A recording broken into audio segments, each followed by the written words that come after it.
Jeans প্যান্টের leg ওপেনিংয়ের measurement কমানোর একটি নতুন আইডিয়া নিয়ে এসেছি। প্রথমে আমরা একটা মার্ক করে নিয়েছি আমাদের যতটুকু কমাতে হবে।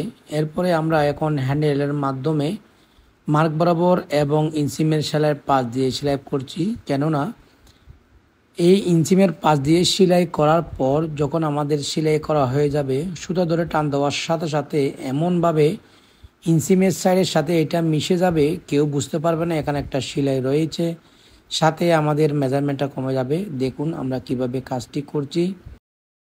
ইঞ্চিমের সেলাইয়ের পাশ দিয়ে এবং মার্ক বরাবর সেলাই করছি, এরকম আমরা পুরোটা সেলাই করব।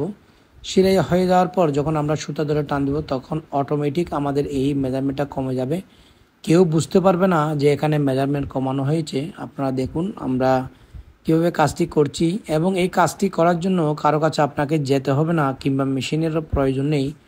শুধুমাত্র ঘরে থাকা হ্যান্ডেলের মাধ্যমে আমাদের টেকনিকটি ফলো করে খুব সহজে কমিয়ে ফেলুন আপনার জিন্স প্যান্টের লেগ ওপেনিংয়ের মেজারমেন্ট। দেখুন আমাদের সেলাই করা শেষ, আমরা সুতা ধরে টান দিলাম। সুতা ধরে টান দেওয়ার সাথে সাথে দেখুন আমাদের মেজারমেন্টটা কমে গিয়েছে। নিচের একটা সেলাই, নিচে একটা গিট দিয়ে নিলাম। দেখুন কত সুন্দরভাবে আমরা এই কাজটি করেছি। আমাদের 1 থেকে 2 ইঞ্চি মেজারমেন্ট কমিয়ে ফেলতে পারবো এই টেকনিকটি ব্যবহার করে। দেখুন কত সুন্দরভাবে আমরা একটি জিন্স প্যান্টের লেগের মেজারমেন্ট কমিয়ে ফেললাম। আশা করি আপনারা দেখতে পেয়েছেন।